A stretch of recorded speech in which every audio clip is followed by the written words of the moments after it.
이어서 오리엔테이션 2강을 찍겠습니다. 아주 2강 참 중요합니다. 2강은 시간상 좀 오리엔테이션이 너무 길면 학생들이 부담 가는데, 그러나 여러분들이 앞으로 범죄학이 새로 추가되는 과목이 있기 때문에 이 범죄학개론에 대해서 꿰뚫고 있는 강사, 교수의 강의를 들어야지만 도움이 되리라 믿습니다. 그래서 강의력이 참 중요하다는 걸 인지하셔야 됩니다. 자, 보겠습니다. 범죄 원인론 보겠습니다. 먼저 고전주의라는데 시대 흐름을 보겠습니다.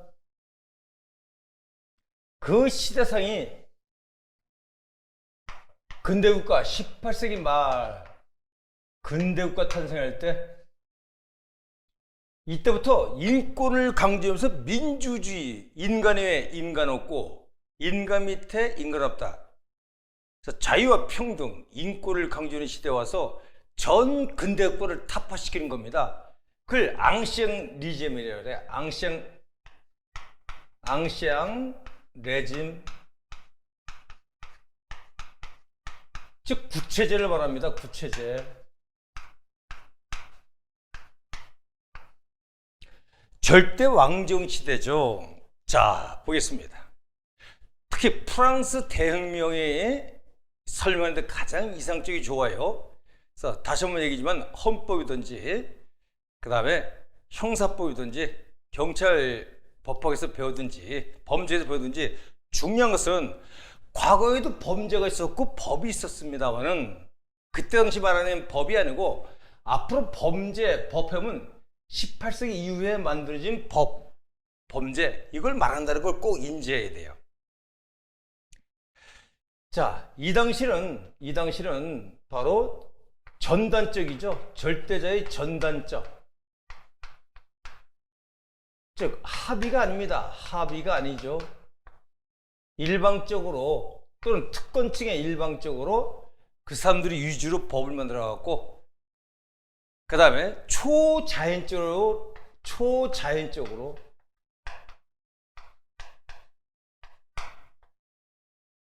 종교라든가 미신 이런 걸 가지고 엄하게 처벌했죠. 범죄자를.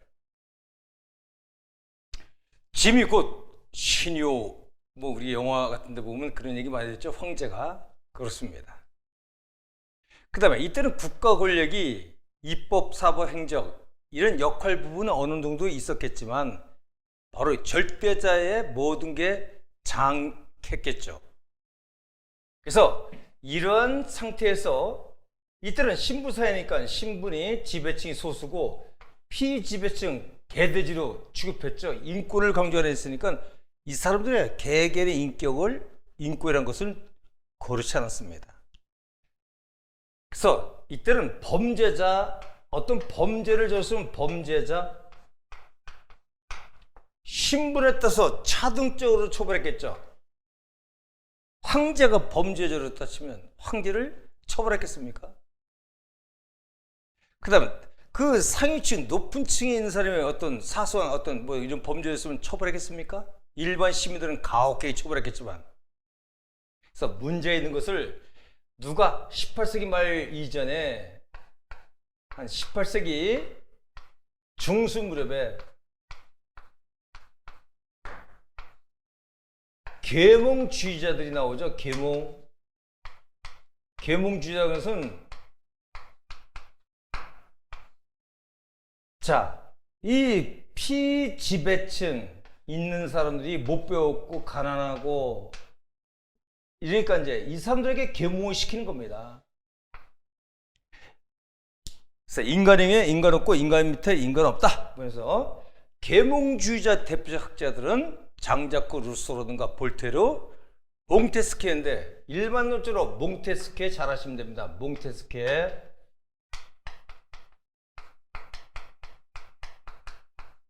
이 사람이 쓴 책이 법의 정신이죠.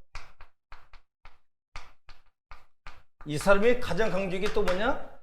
바로 몽테스키에 쓴 책이 보면 대표한 것이 바로 법의 정신입니다.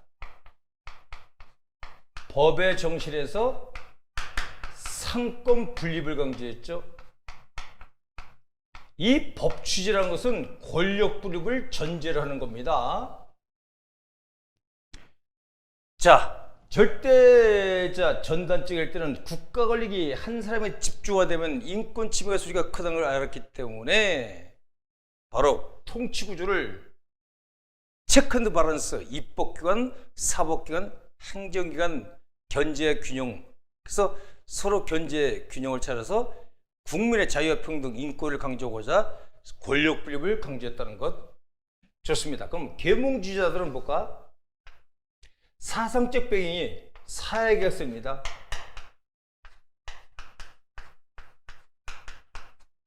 자, 사회개혁서는 합의를 중시했다. 합의 중요하죠. 이땐 전단적으로 했습니다. 전단적. 근데 국민의 합의. 근데 국민들은 만약에 우리나라 5천만인데 인구가 근대 와서 너무 많이 늘어나니까 모든 사람이 모여서 맨날 법을 만들고, 그 다음 재판도 모든 국민들이 모여서 재판하고 모든 국민이 모여서 행정을 한다면 나라가 경제, 살림은 어떻게 이끌어 갈 것입니까?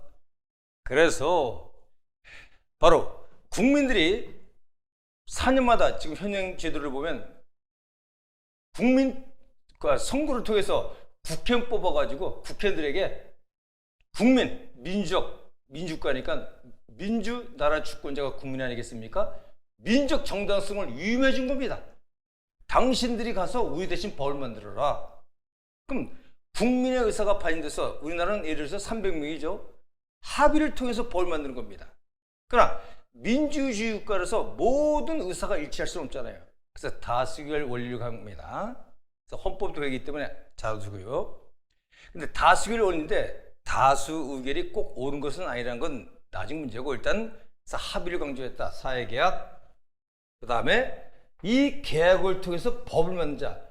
이때는 초자연적 종교 미신으로 도덕적 권위를 가진 이러한 절대자가 가혹하게 고문 사형을 강조했으니까 안 되겠다 해서 바로 실정법주의를 강조했죠.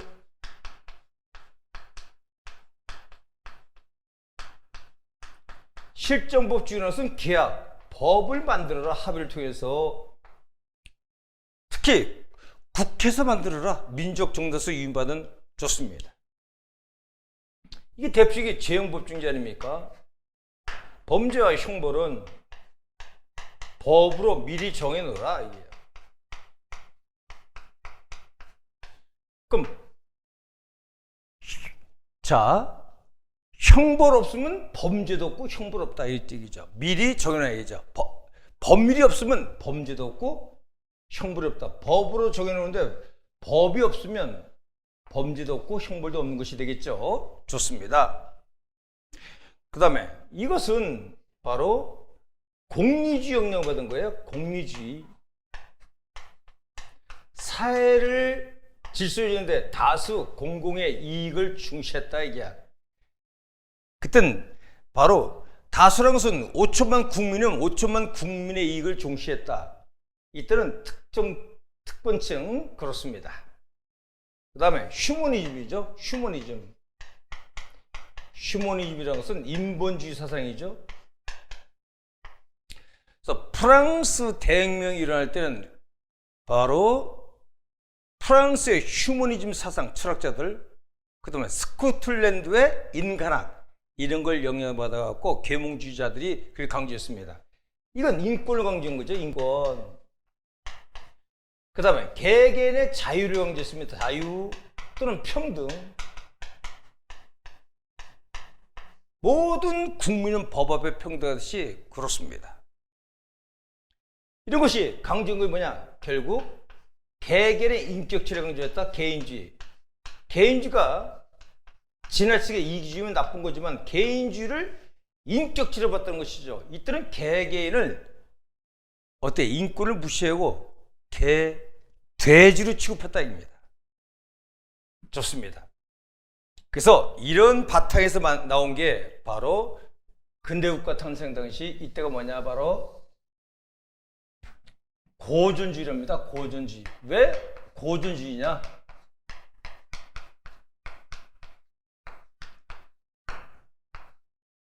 고전지 이후에 바로 19세기 말 무렵 20세기 초에 19세기 말 20세기 초에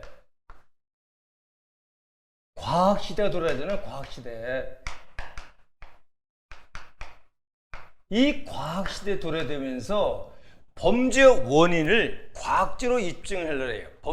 과학은 인과율 아니겠습니까? 원인과 결과 과학적으로 딱 데이터.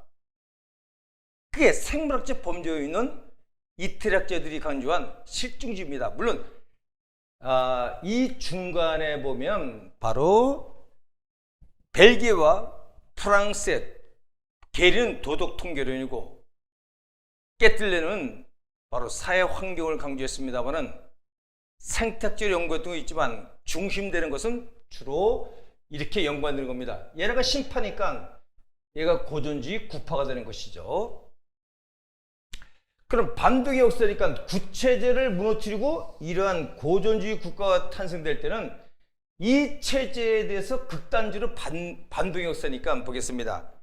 이때는 범죄자를 가지고 범죄자를 차별돼서 처벌했지만 이때는 범죄자가 아니고 역사는 경험이 있으니까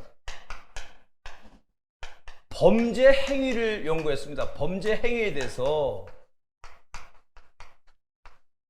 범죄의 죄질에 따라서 비례해서 그 죄질보다 약간 가혹하게 형벌을 부과하자. 그렇습니다. 그래서 중요한 게 범죄자가 아니라 범죄 행위를 연구했다는 걸 꼭 알아둬야 됩니다. 왜? 반동의 역사니까. 이때 신분에 따라서 차별적으로 처벌했죠? 그럼 형벌의 형평성, 적용할 때 형평성을 평등하게 적용시키기 위해서는 행위를 강조하자. 신분에 따라서 차등하지 말고. 그렇습니다. 그 다음 고전주의 배경은 바로 사회개혁이니까 이때는 바로 고전주의 학자 대표 학자가 누구냐? 베카리아입니다. 출발이 베카리아. 베카리가 쓴 책이 유명한 책이 뭐가 있습니까? 범죄와 형벌.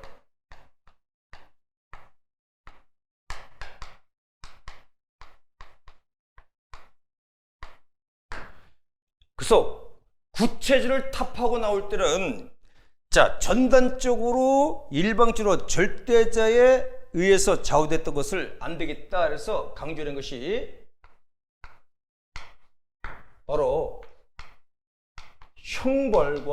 형벌을 법으로 합의된 사회개혁, 합의된 법을 만들고 형벌과 형사 사법 시스템을 개혁을 통해서 인권을 강조하는 겁니다. 그래서 정치적으로 거시로웠다는 거죠. 거시적, 정치적. 왜? 구체제에 대한 정치 혁명 아니겠습니까?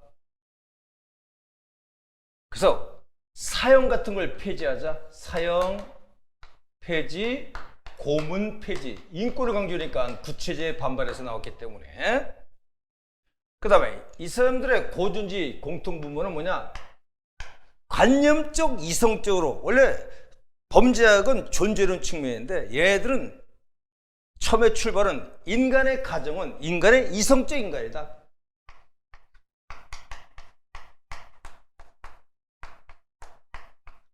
이런 가정 속에 설명한 겁니다. 가정.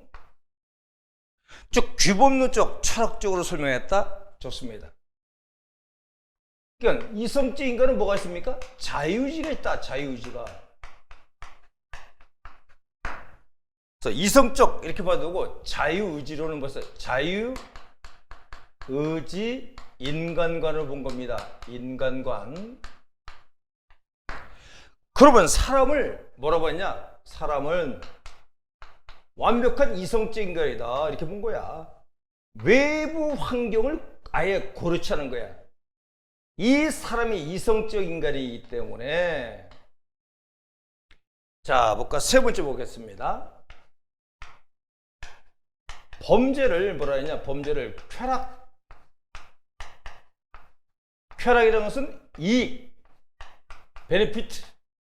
그 대가로서 부과하는 게 형벌 아니겠습니까? 형벌. 형벌을 부과받는 것은 불쾌겠죠. 불쾌. 이 말은 비용이 들어가겠죠. 대가를 치는 거니까. 고통이 따르겠죠. 고통. 그렇습니다. 그럼 완벽한 제도는 없어요.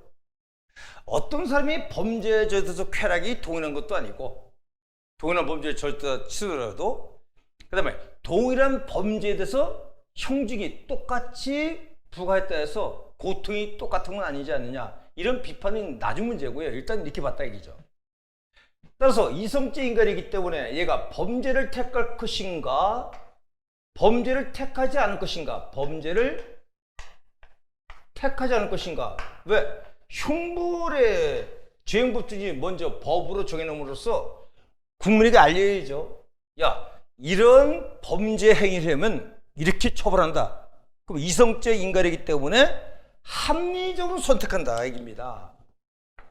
합리적 선택관입니다. 선택. 좋습니다. 그럼 이성적 인간이니까 합리적 선택할 때 범죄를 줄이게 하려면 바로 형벌이 엄해야죠. 그래서 형벌의 엄격성입니다. 형벌의 엄격성. 그 다음 아무리 엄격하더라도 사회 시스템이 범인 검거하는데 뭐 시간이 10년, 20년 걸린다면 사회가 무너지겠죠? 신속한 시스템, 신속성이 있어야 되고, 그렇게 해줌으로써 범죄 저지르면 확실하게 처벌한다. 확실성을 심어주라 이게. 좋습니다. 그래서 사회를 질서유지를 하려면 형벌이 가장 좋은 방법인데, 이성적 인간에게는 형벌의 엄격성, 신속성, 확실성을 강조해서 사실상 예방 측면도 강조했습니다만은, 일단 고전주의자들은 범죄 발생한 다음에 그 비례해서 그 행위에 대한 비례해서 형벌을 부과하는 처벌을 강조했습니다만은, 결론적으로 말씀드리지만 얘들도 예방 측면도 어느 정도 인식하고 있었다는 거 아셔야 돼요. 네 번째가 일반 예방주의입니다. 이런 걸 형벌을 엄하게 이렇게 규정해 놓음으로써 이성적 인간에게 심적 압박감 줘가지고 바로 일반인들에게 심적 압박감 받으면 이성적 인간이니까 범죄가 저지르지 않겠죠. 그래서 일반 예방주의, 적극적 예방주의입니다. 좋습니다. 이런 틀 속에서 나온 것이 바로 백가리입니다. 이런 틀 속에 나온 것이 이제 백가리하다. 백가리는 간단히 몇 가지 뭐야? 13가지 언급했지만 저는 간단히 이렇게 말씀드릴게요. 첫째, 법은 국회에서만 만들어라. 그럼 오늘은 이제 국회의원들이 법을 만들고, 또 국회의원들도 전문성의 한계가 있고 법 기술상 한계가 있고, 그 다음에 급박한 정세 속에서 빨리 대처할 필요가 있기 때문에 우리나라 헌법에 보면, 헌법 75조에 보면 대통령령 국회에서 만든 법률에서 구체적으로 위임 주면 대통령을 만들 수 있고요. 그 다음에 95조는 총령과 부령, 그래서 구체적으로 위임 주면 된다는 이런 규정이 있습니다. 이것은 국회의원들의 전문성 한계 내지는 시간적 문제를 대처하고자 그런 것이 잠깐 변동되는 것이죠. 일단 출발은 이탈이야. 그 다음에 법은 만들었으니까 바로 재형법정주의죠. 이제 법을 만들어서 재형법주의, 범죄 형벌을 재형법정주의. 그럼 법을 이렇게 만들어 놓고 가만히 있는 것이 아니라 국민에게 널리 알리라 이게야. 널리 알려야죠. 예견 가능성이 있어야죠. 국민에게 알려야지만 국민들이 이런 것이 범죄가 되는 것이니까 이런 짓을 하면 안 되겠다. 그래서 그 사람들의 사전 범죄를 줄이는 방법도 있고, 또한 인권, 피해자가 줄어들게끔 하는 것도 있는 겁니다. 그래서 대한민국 헌법도 마찬가지지만 이렇게 돼 있어요. 헌법에 보면 53조 7항에 보면 2021년도 승진 경찰학 시험에도 나왔습니다만은 앞으로 행정법에 이제 추가되면 잘 나올 겁니다만은 바로 법률에 특별한 규정이 없는 한 법령은 공포한 다음에 20일 이후 경고한 다음에 효력 발생하는 겁니다. 어느 정도 기간을 주는 거죠. 곧바로 법을 만들어서 곧바로 단속하면 예견치 못하게 처벌받는 경우가 있습니다. 그럼 인권침해소가 있죠. 국민에게 알려주라. 주권자가 국민이기 때문에 그렇습니다. 그 다음에 그 하위법인 법령 등 공표에 관한 법률 13조에 보면 거기도 법률에 특별한 규정 없는 한 20일 경과 후 효력 발생한다 이렇게 되어 있습니다. 그런데 13조의 2가 2010년 14년인가 12년 개정돼 갖고 이 법령 중에 국민의 자유와 권리를 제한하거나 의무 부과할 때는 인권침해 소지가 상대적으로 큰 법이기 때문에 긴급히 시행할 필요가 있거나 법률에 특별한 규정이 없는 한 30일 경과 후 효력 발생하게끔 이렇게 되어 있습니다. 그래서 국민의 인권을 어느 정도 강조하는 측면에 있다는 것 좋습니다. 이게 21년도 승진 기출문제에서 나온 바가 있었습니다. 좋습니다. 그 다음에 볼까? 세 번째. 아까 말씀드렸지만 바로 범죄자가 아니라 범죄 행위에 대해서, 그럼 범죄자가 아니라 범죄 행위에 대해서 이 죄질의 경중, 죄질의 경중에 따라 가볍냐 무거운 거에 따라서 비례원칙, 비례해서 비례하게끔 형벌을 부과하자. 좋습니다. 형벌이 조금 더 죄질보다 약간 더 처벌한 게 효과가 있지 않겠는가. 좋습니다. 그 다음에 인권을 강조하니까 고문 같은 거 폐지하자. 백가리는 그 다음에 사형을 폐지하자. 좋습니다. 그 다음에 네 번째 보겠습니다. 자, 법관은 함부로 법을 해석해서 안 된다. 법의 규정대로 하라 이게. 법의 규정대로. 그동안 얼마나 자의적으로 했기 때문에 이렇게 역사는 반동했어야 할 때 이렇게 백가령 강조했겠습니까? 근데 프랑스 법, 혁명 법조는 이렇게 했지만 나중에 문제가 생기죠. 어떤 문제가 생기냐? 가령 초범과 누범을 동일하게 처벌한다는 것은 문제 있는 거 아니냐? 그 다음에 성인과 청소년을 동일하게 처벌한 것은 또한 문제가 되는 거 아니냐? 그 다음에 자 보겠습니다. 이런 것도 정상인과 그 다음에 비정상인, 정신병자라든가 똑같이 처벌한 것은 문제 있는 거 아니냐? 이런 것들이 발견되면서 1810년 나폴레옹 형법 법전을 만들 때 법관의 재량성이 나중에 재량성이 부과됩니다. 인정되게 되겠죠. 그러나 이 근대 국가 법치 정신은 그대로 오늘날 변형되면서 약간씩 오는 겁니다. 그 다음에 볼까? 또 법과 관계돼서 같이 묶어주면 좋아. 공부할 때 사면을 금지시키자. 안 된다니까. 백가리는 사면을 허용하면 국민들이 합의점을 도출된 법의 권위가 떨어지는 거 아니냐. 그러나 오늘날은 대통령의 특별사면, 일반사면, 통칭으로 인정합니다만은 처음에는 엄정하게 법대로 하다가 자꾸만 이러는 것이 약간 변형되는 것입니다. 그 다음에 여섯 번째 보겠습니다.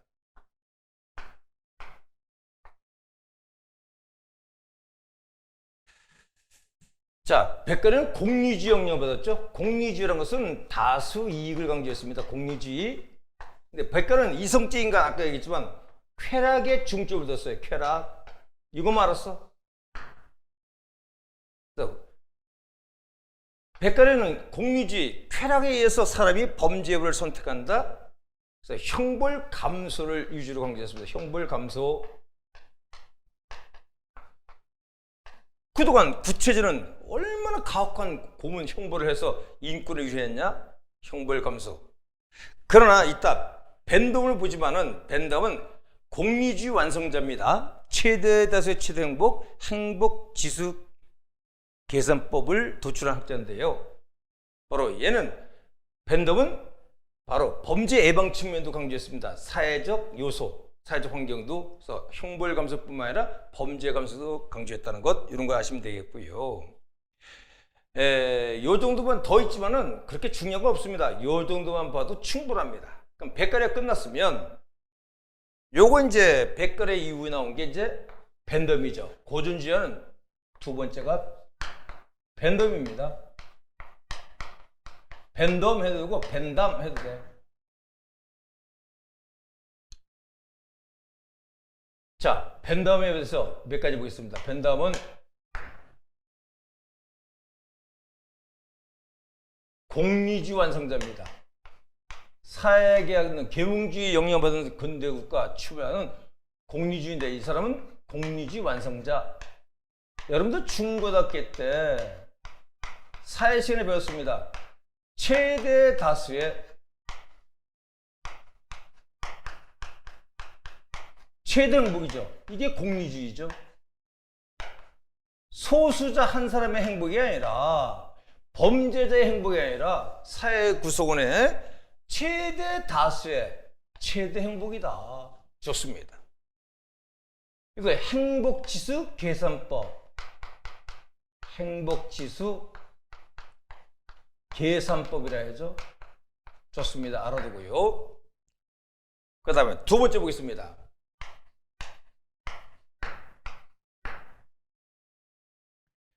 벤덤은 바로 아까 있지만 쾌락뿐만 아니라 사회 요소, 사회 환경 측면도 고려했다. 그래서 형벌 감소뿐만 아니라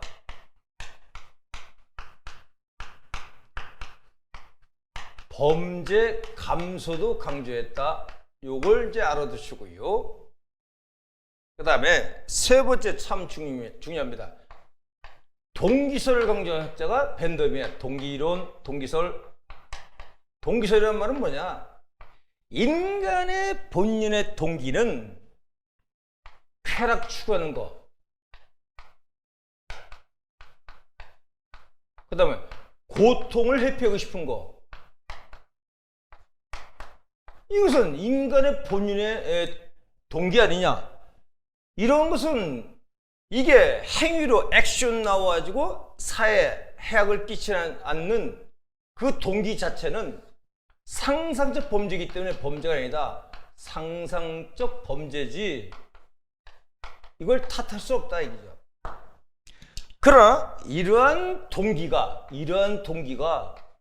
액션, 행위로 나와가지고 범죄 행위로 나와서 사회에 해악을 끼치면, 손실을 끼치면 이것이 범죄다.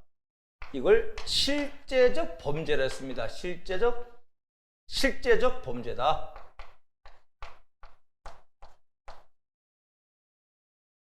그 다음에 이건 말장난에 불과한데요. 한번 볼까? 형벌은 어떻게 해요? 좋은 거야 나쁜 거야? 한번 물어보자. 형벌. 여러분 형벌이 좋은 거야? 자, 전 근대국가 구체주의를 인권을 침해해서 인권을 강조하는 데 와서 형벌 부과하는 것이 이게 선이냐고. 악이겠죠. 악. 형벌은 악이다. 그러나 형벌이 악인데 왜 형벌이 필요하냐? 그래서 필요악이라는 말을 썼죠. 필요하다. 필요악으로서 악이지만 필요하다. 왜? 이런 동기가 실제 액션, 행위로 나와서 다수인의 사회에 있는 최대 다수의 최대 행복, 이런 행복을 감소시키는 것을 방지하고자 형벌은 필요하다, 필요한 이런 말을 쓴 겁니다. 그 다음에 다섯 번째 볼까요? 중요한 겁니다. 감옥설계입니다. 감옥설계. 밴덤은 감옥설계를 뭘 강조했냐?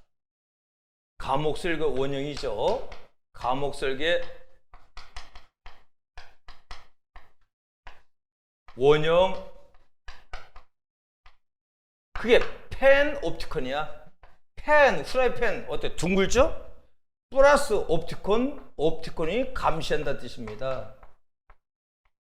그래서 펜옵티콘도 맞고 판옵티콘 해도 돼. 판옵티콘 해두고 펜옵티콘 좋습니다.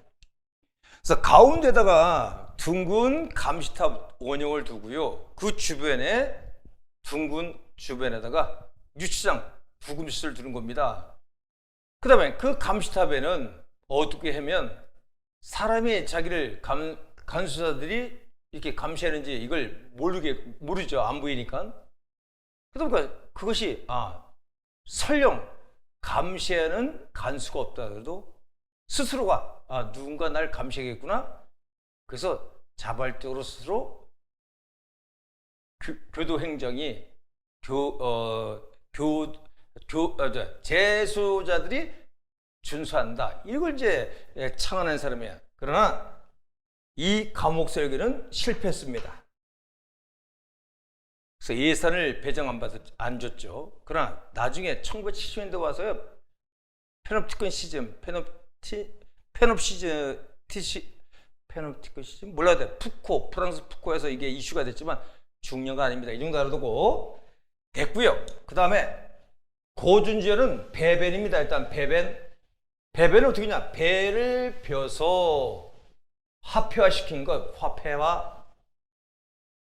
고준지어는 일단 밴덤, 백가리아. 그 다음에 두 번째가 바로 밴덤. 그래서 배를 벼서 나중에 이제 세 번째 누구냐? 하워드입니다. 하워드가 1777년 바로 감옥론을 쓰죠. 감옥론. 즉 웨일즈 지방의 감옥론, 저서를 통해서 이 사람은 유럽의 선진국의 감옥 상태에 대해서 충격을 받고 감흥을 받고 영향을 받았어. 특히 네덜란드의 암스테르담 노역장 유치장에 대해서 많은 감명을 받았습니다.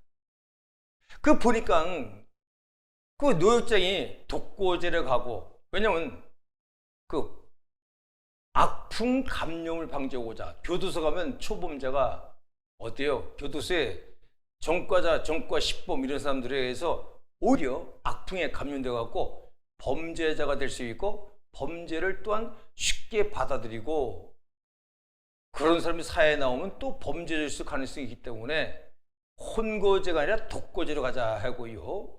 그 다음에 규칙적으로 생활하자. 이 범죄자들이 저지르는 게으름이라든가 또는 알코올 이런 것 때문에 범죄에 빠지기 때문에 교화 개선하기 위해서 노동 착취관입니다.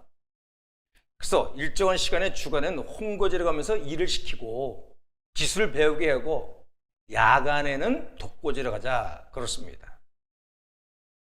그 다음에 가만히 분석해 보니까 사형제도로 죽는 사람보다 오히려 교도소 위생 환경 때문에 전염병 때문에 죽는 사람이 많더라. 그래서 그 재수달의 인권을 강조하면서 교도소의 위생 이 여부를 깨끗하게 하게끔 그걸 강조했고요. 그 다음에 성별에 따라서, 나이에 따라서, 죄질에 따라서 바로 분리 수용시키자. 그렇습니다. 영향을 안 받게. 그 다음에 교화 개선을 강조하자. 어차피 이제 나올 사람은 나올 수 있잖아요. 그 형기를 마치면. 그래서 종교 같은 걸 도입시켜서 개선시키자. 좋습니다. 그래서 이런 걸 영향받아갖고 영국의 남부지방 호르샴시 시에 3개의 독고제 감옥이 설치된 바가 있습니다. 이 정도 알아두고 하워드 감옥론. 그 다음에 네 번째 누구 보내냐면 네 번째는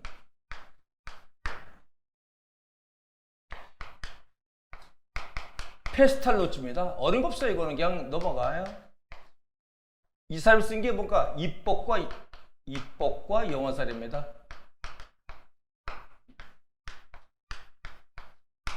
이 책 제목만 떠올리되 가령 미혼모 사생아들이 막 늘어나니까 이걸 예방하고자 법을 만든 거예요. 근데 법에서 사생아 낳고 그러면 처벌하면 어때요? 그 처벌 안 받으려고 오히려 영어를 살해한 경우가 많더라 이게. 그래서 입법과 영어 살해 이거 문제 있다. 그래서 처벌보다는 그 사생아 미혼모가 되지 않게끔 교육시킬 필요가 있다.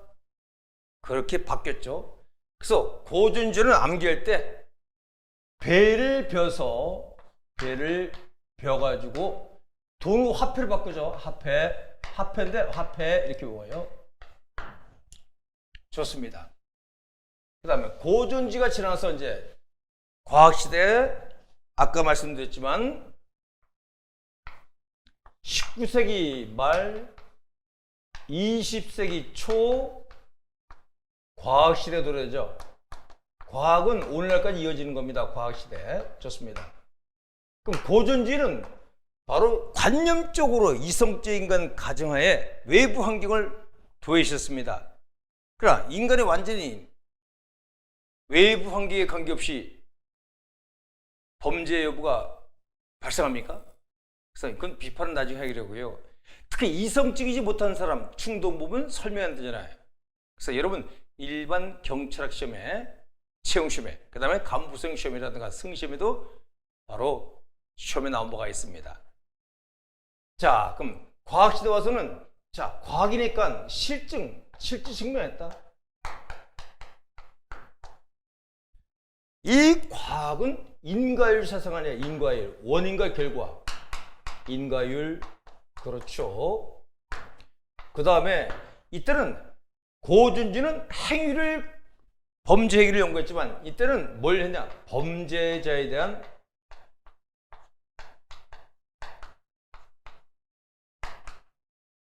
과학적 연구를 강조했습니다. 과학적 연구.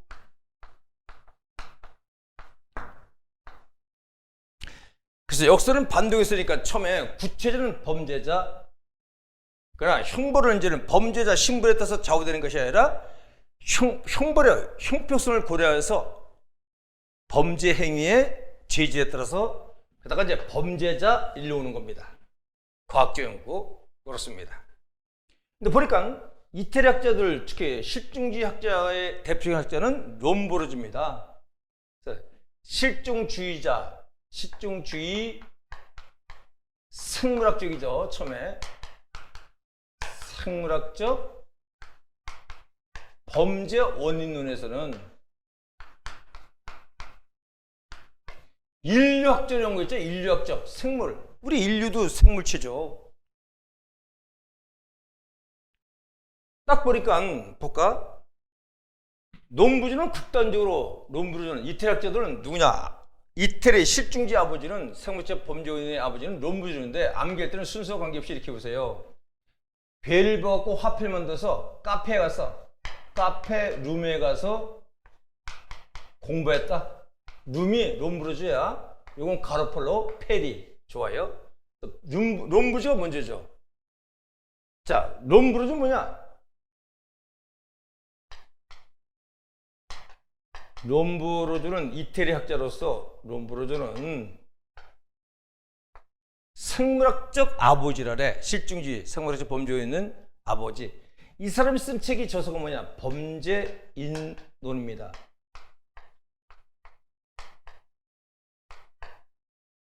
범죄인은 보자. 자, 범죄자하고 비범죄자가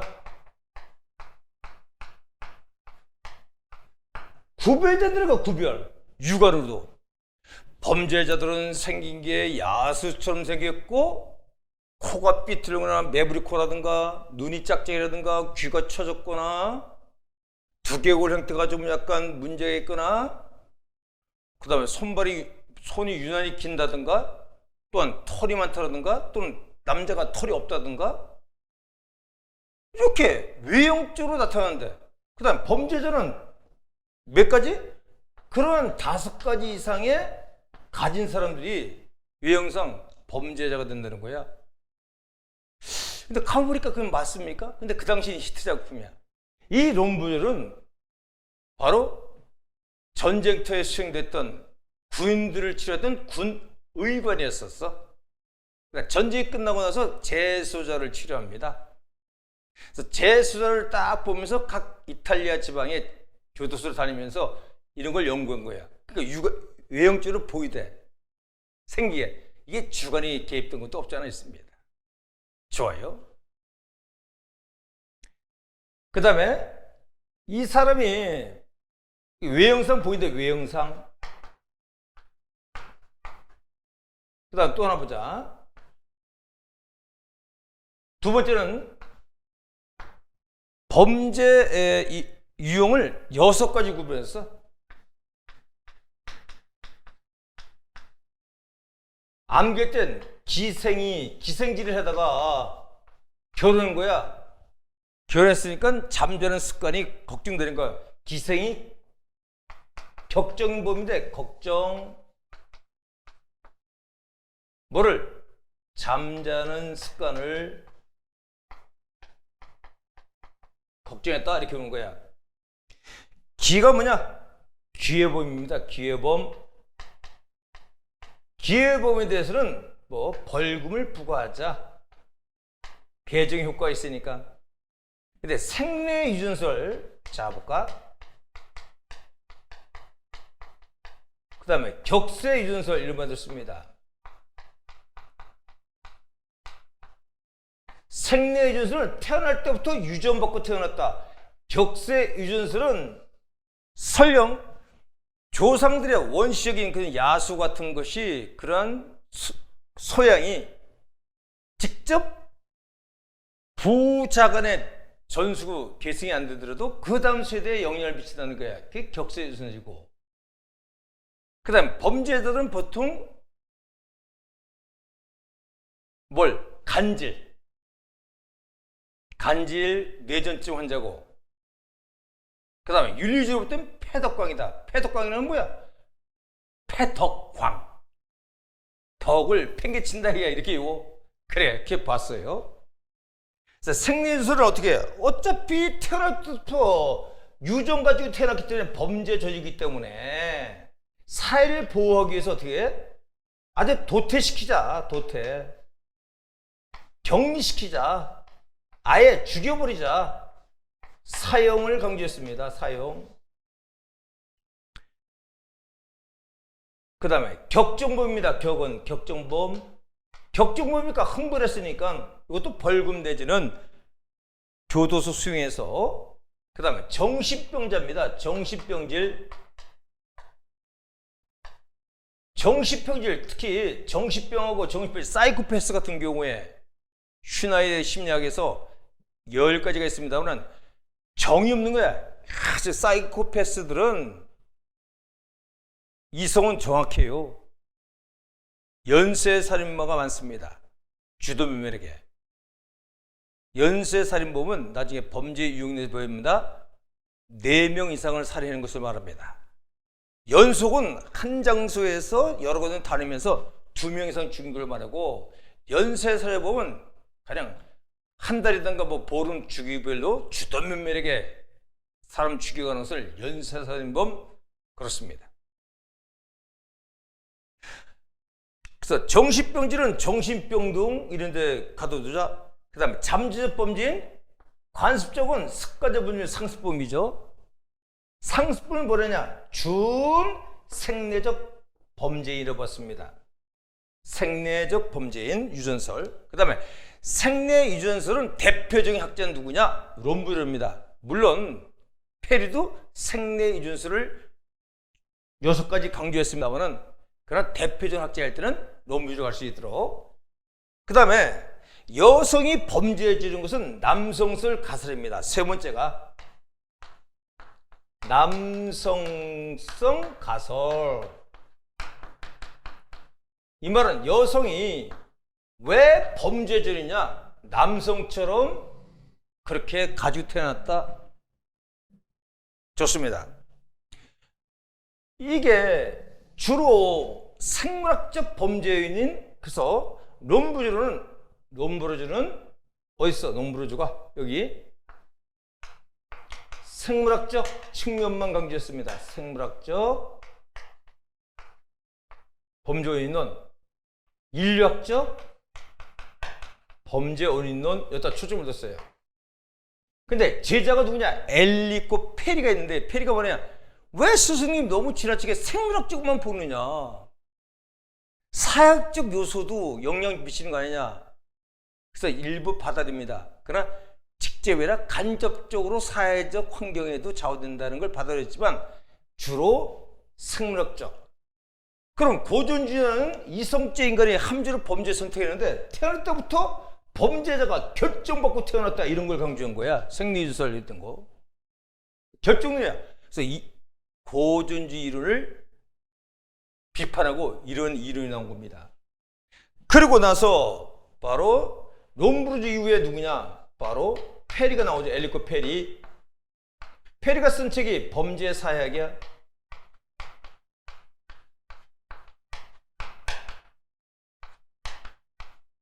사회학 아시면 좋고요. 페리는 바로 어느 영향을 받았냐? 마르크스 유물론.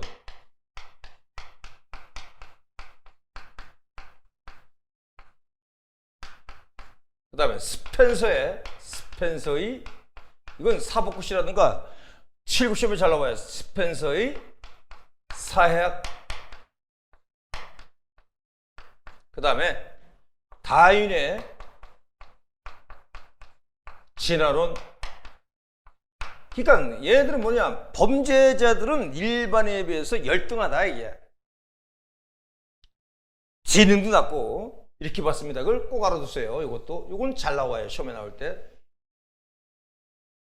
그래서 마르크스 유물론 때문에 나중에 보면 형벌 대응물 사상이 나오는 거예요, 이게. 그래서 형벌 대응물 사상 주장한 사람이 누구냐? 형벌 대응물 사상. 기존 죄응법중지 고준주의가 강조한 건 이거 없애버리고 형벌의 개별화. 얘도 6가지 강조했어. 똑같아. 근데 뭐만 다르냐? 잠재적 범죄가 아니라 그 잠재적 범죄를 그거만 달라. 예, 갑자기 기억 안 나네. 죄송합니다. 잠재적 범죄가 아니라 뭐랬냐? 나중에 보겠습니다. 어쩔 수 없는 범죄자, 이거 봅니다. 그래서 형벌 대응물 사상을 강조했다는 것, 요거 때문에 마르크스 유물론. 그 다음에 사액을 강조했기 때문에 봐, 얘도 생물학적 범죄 요인이기 때문에 바로 생물학적 범죄 원인론, 인류학적, 이것도 강조했지만 플러스 바로 사회적 요인도 강조했습니다. 사회학, 사회환경, 사회요소.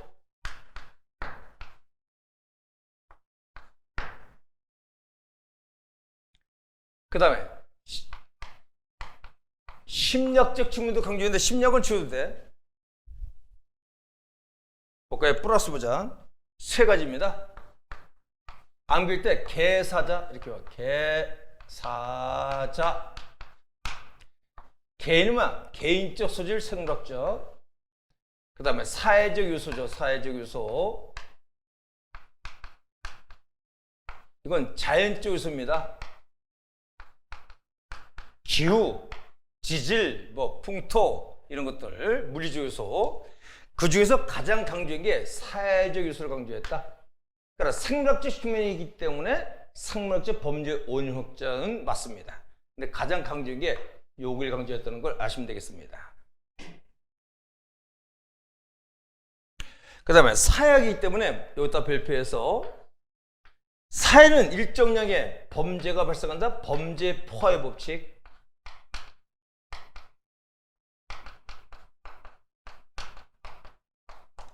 그 다음에 이런 전통적 범죄는 이제 문명이 산업화 도시화되면서 전통무죄 살인, 강도 강간 이외에 명예훼손죄라든가 위증죄 이런 게 발생하기 때문에 범죄 과포화의 법칙 이런 거 적용되겠어요. 과포화의 법칙.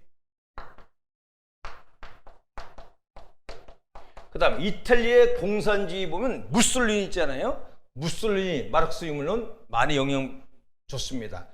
요 정도 보고요. 페리 다음이 누구냐? 바로 가로팔로입니다. 가로팔로 보자.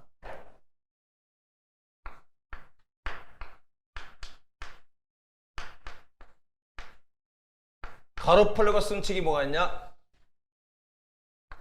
가로팔로는 1885년 범죄학이라는 책을 썼죠. 범죄학.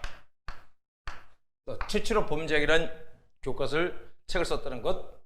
그 다음에 가로팔로는 가로팔로 나눴다. 자연범과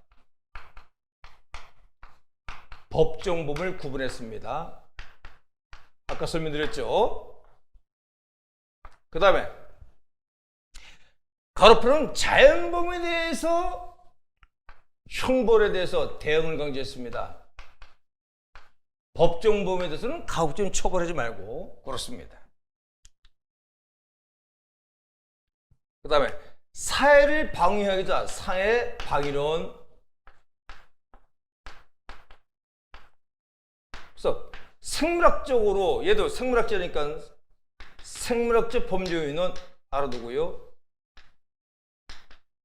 인류학적 범죄 요인은 기본 바탕을 베이스를 깔고 논문제와 같죠. 플러스 상대적으로 뭘 강조냐? 심리학적 이 요소를 강조해서 심리학적 측면. 여기다 너무 중점을 둔 거야. 사람을 타인을 죽인다든가 이런 것은 타인에 대한 연민의 정, 존경심이 부족하고 타인의 재산에 대한 성실성, 존경이 부족하다. 타인에 대해서 재산을 훔치는 것은 타인의 성실성, 재산에 대해서 존경심이 부족하고 타인에서 폭행하거나 강간하거나 이런 것들은 타인에 대한 존경심이 부족하다. 그래서 정, 심리학적 측면을 강조했다. 그래서 공통은 다 생물학적입니다. 그래서 생물학적 범죄 원인이냐 페리도 마찬가지고. 그러나 상대적으로 논문은 생물학적, 인류학적에 너무 초점을 뒀고 얘는 심리학 쪽에 초점을 뒀고 페리는 사회학적 측면에 더 중점을 뒀다는 거 아시면 되겠습니다. 그런데 나중에 2차 세계 끝나고 나서 인간은 열등 이런 범죄들 열등을 받기 때문에 유대인이라든가 소수민족을 참 악랄하게 막 죽였습니다. 그래서 십자포와 비판의 대상이 되죠. 그래서 이 학문은 어느 정도 귀한 바가 있지만 사라집니다.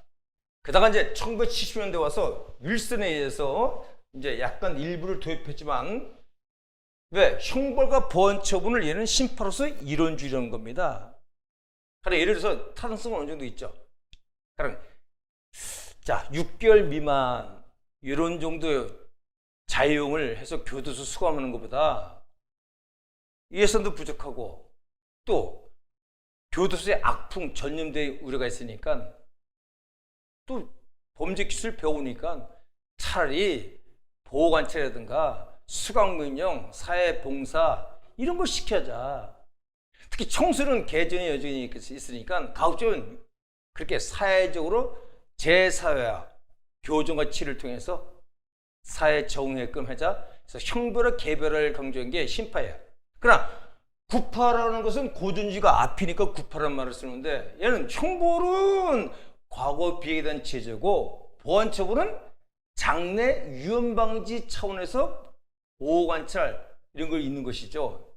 전자부착이라든가 사회봉사, 수강균형은 다른 거 아니냐 이런 비판이 있습니다만 오늘날 적절하게 보면 나중에 형법 시에도 배우고 범죄에서 범죄 유형에서 배웁니다만은 일면 형벌의 개별화도 타당성이 있기 때문에 장점은 따와서 유지되고 있는 겁니다. 자, 이것까지 배웠고요. 이걸 이제 지나서 이제 볼까? 그러면 지워서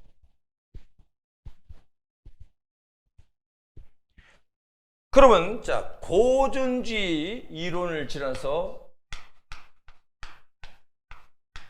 그 다음에 생물학적 범죄 원인론을 배웠습니다. 인류학적. 근데 생물학적 범죄 원인론도 여러 가지 있어요. 설명하면 왜 외모, 결정 이런 건 뭐냐? 체형도 그렇잖아. 체형으로 보자 한번. 그래서 클레츠모, 셀던 이런 사람 체형 가지고 체형이 마른 사람. 클레츠모는 바로 이탈리 사람인데요. 독일 사람인데 바로 마른 사람은 쇠장형. 그 다음에 알맞게 운동하고 강건형, 뚱뚱한 사람은 비만형 이렇게 설명했고요. 그 다음 걷다가 부과한 게 뭐냐? 마른 사람들은 조현병, 정신분열증, 뚱뚱한 사람은 조울증, 그 다음에 강건형, 운동해갖고 근육질 있는 사람은 흥분한다, 간질, 뇌전증을 이렇게 접목시켰습니다. 반면 셀들은 태아의 모체에서 배 시기부터 뚱뚱하고 마르고 이게 결정된다는 거야. 그래서 애들 너무 몇 그램이냐 몇 킬로냐고 얘기했잖아요. 그래서 마른 사람은 외배평, 두뇌 긴장형, 그 다음에 강건형 이렇게 튼튼한 사람은 알만 체격이 있는 것은 바로 중배어평, 신체 긴장형, 비만형은 내장 긴장형 이런 식으로 설명했습니다. 그 다음 근육 부부와 그 다음에 꼬르떼도 그걸 따와가지고 보통 중배어평 환자가 가장 조기에 성숙하고 튼튼하고 그러다 보니까 바로 범죄율이 높더라 가장 이렇게 결론을 냈습니다. 그 다음에 또 소질, 영향받은 거, 유전적으로 영향받은 게 또 뭐가 있습니까? 범죄 가계 구조로 연구한 사람도 있어요. 칼리카크가 고다드, 고칼로리, 내가 말로 해놓은 겁니다 시간상. 그래서 칼리카크라는 군인이 있어. 독립전쟁 당시 고다르는 칼리카크 군인을 연구한 거야. 그 사람이 청교도 여자와 결혼했을 때 자손들은 의사 변호사가 많고 범죄자가 없더라. 근데 바로 정신발달자와 이제 결혼시켰어. 나중에 이혼하고 후손들은 바로 알코올 중독자인데 이제 지능이 좀 박약한다든가 또는 매춘부로 빠지는 경우가 많다. 이렇게 연구한 거야. 그 다음 축구가는 누구냐? 덕데일, 떡조 이렇게 보는데 나중에 보기로 하고요. 이 덕데일은 교도소 형무소 유언을 근무했습니다.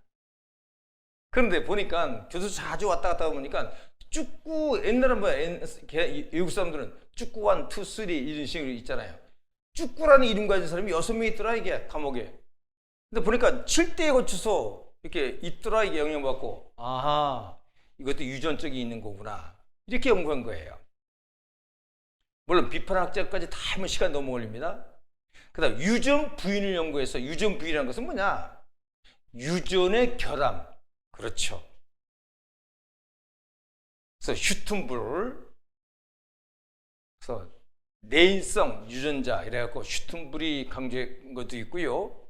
근육 부부도 있습니다. 근육 부부는 500명의 비행 청소년 교도소에 있는 소년들하고 일반 청소년 500명을 비교 집단해보니까 유전적으로 정신이라든가 지체 지능이 얘네들이 더 영향받는구나 이런 걸 연구한 겁니다. 절대 타당한 건 아닙니다. 다가. 그 다음에 쌍세가 연구도 합니다. 쌍세가도 태어날 때 일란성 쌍둥이와 이란성 쌍둥이 있는데 상대적으로 일란성 쌍둥이가 일출이 높더라. 최초로 시도한 사람이 누구나?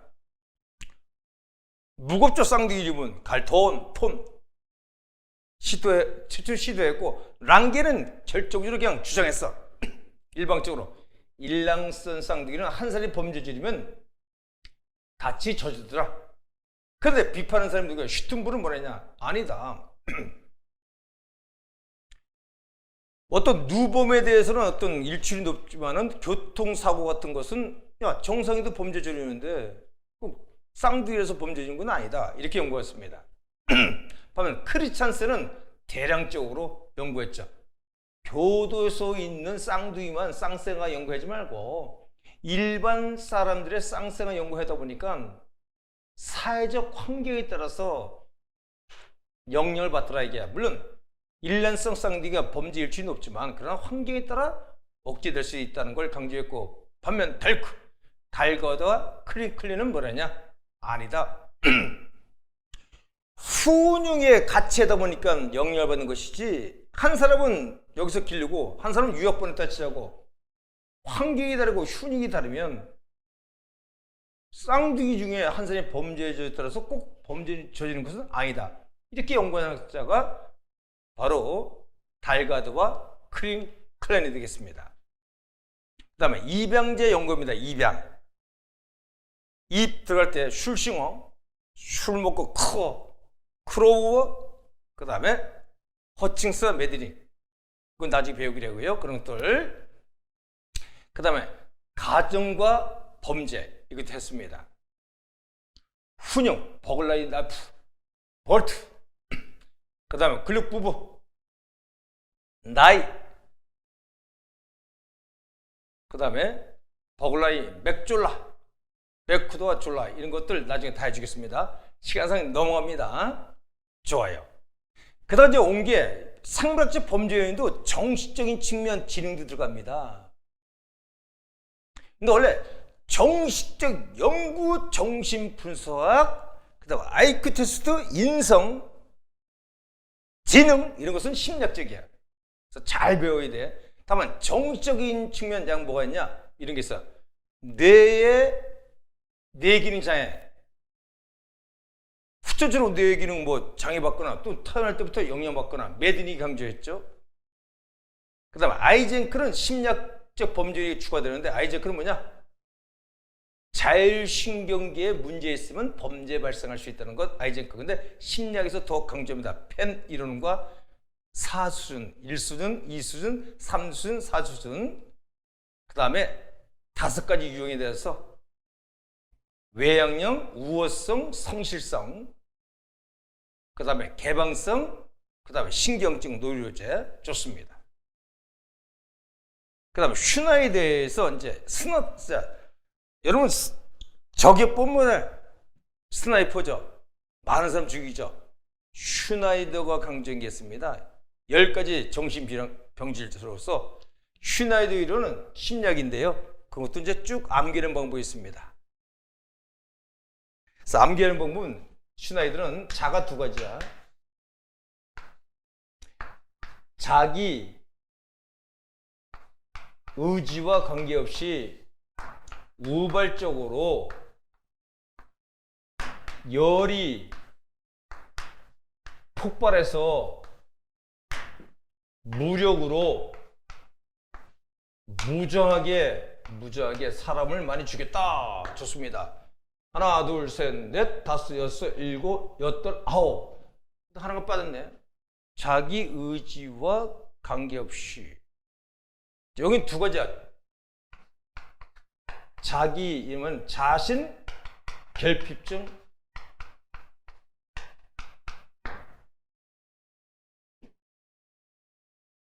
그 다음에 자기 현시성을 나타내는 사람 있어. 현시성, 과대망상증처럼 남한테 나타내고 있고, 의지 박약성입니다. 의지 박약성은 왔다 갔다 하는 건데 보통 지능이 낮은 사람들, 우울증, 정신병질, 발양성, 남한테 나서기 좋아하고 외향성이죠. 열광성, 정신병질, 사회부 종교를 굳게 믿는다든가 또는 정치 사상범들. 그 다음 폭발성, 정신병질. 폭발은 흥분해내니까 간질. 그 다음 무력성은 뭐냐? 무력성 정신자는 내가 왜 이러지? 난 참 힘들어 요새. 남한테 호소해서 뭔가 동정받고 싶고 이런 게 무력성, 바로 정신병질이고, 무정성 정신병질은 정이 없는 거야. 그래서 이게 사이코패스야. 가장 슈나이더가 강조한 게, 여따가 강조했어. 범죄 가장 문제 있는 게 특히 롬브로저라든가 생물학적으로 성염석체에서 문제되는 게 뭐가 있냐? 인간은 23쌍으로 태어나는데요. 마지막 쌍이 X면 여자, Y면 남자인데 이런 경우가 있다는 거야. 클레페더 증후군은 바로 남자인데 X, Y 또는 X가 더 많은 거야. 여성성이 있기 때문에 고환이 작거나 뭐 이런 식으로 설명했고요. 그 다음에 근데 볼까? 제이스콥스는 뭐냐? 이런 남성성이 강한 사람들이 사이코패스처럼 제이콥스가 얘기했듯이 무정하게 사람을 죽이는 경우가 있다? 이런 비판을 했습니다. 반면 터너 증후군은 여자가 XX로 되어 있는데 X가 하나가 없어. 여성으로서 뭐 가슴이 왜소한다든가 키가 작다든가 뭐 이런 거를 성이 발전되지 못하든가 뭐 여성화되지 못한다는 거 있는데 다 맞는 거 아니에요. 오해하지 마시고 그렇다 이게야. 좋아요. 그러면 하나, 둘, 셋, 넷, 다섯, 여섯, 일곱, 여덟 여기 하면 아홉. 하나가 빠졌네. 자기 의지와 관계없이 우발적으로 열이 폭발해서 무력하게 무정하게 사람을 죽였다. 근데 여기 보자. 봐. 중요한 게 슈나이더죠. 슈나의 정신병질이 무서운 거야. 정신병질 중에서 소극적은 뭐냐? 우울증 이런 사람은 소극적이다. 의지박성도 소극적이다. 무기력한 사람, 무기력도 소극적이다. 특히 여기서 있는데 의지박약성 아닌데 의지박약성 아니야. 여기 이리 오면 안 돼. 자신결핍증이 소극적인데 자신결핍증은 범죄와 관계없다는 겁니다. 범죄와 관계없다. 그 다음 범죄와 가장 관계 있는 건 롬브로저라든가 사이코패스, 제이콥스의 X, Y 이론 이런 걸 나오면 무정령 좋습니다. 그 다음에 심리학적에서 정신분석학의 연구자 바로 오스트리아의 사람들인데 바로 프로이드는 오스트리아 대학교 의사인 브로이어와 같이 연구했습니다. 시스텔의 연구라는 저서를 통해서 특히 브로이는 시스텔의 여성이 너무 고통받는 소녀가 있었어. 그래서 최면술을 통해서 해결해 줬습니다. 근데 독자적으로 프로이드는 바로 최면술이 아니라 자유연상법으로 고치려고 노력했고 그 다음에 정신분석이라는 말을 최초로 쓴 사람이 바로 프로이드입니다. 특히 이드 원초와 본능, 에고, 자아, 수표고, 초자는 무의식 속에서 도덕, 관념, 가치관 이런 것들을 그 다음에 성 리비도 가지고 5단계 바로 구승기, 항문기, 남금, 음액기, 잠복기, 성기기 이런 것이 조화가 잘 될 때 잘 인격이 형성되기 때문에 범죄 발생하지 않는데 이것이 잘못됐을 때 범죄 발생한다고 얘기했습니다만은 할 얘기 너무 많네요. 그래서 요 정도로 얘기하고요. 그 다음에 심리학에서 중요한 게 또 뭐가 있냐? 심리학적 범죄 중에서 따르드 같은 것도 심리학적 범죄에서 거래 법칙, 방해 법칙, 사배 법칙 내용도 중요합니다.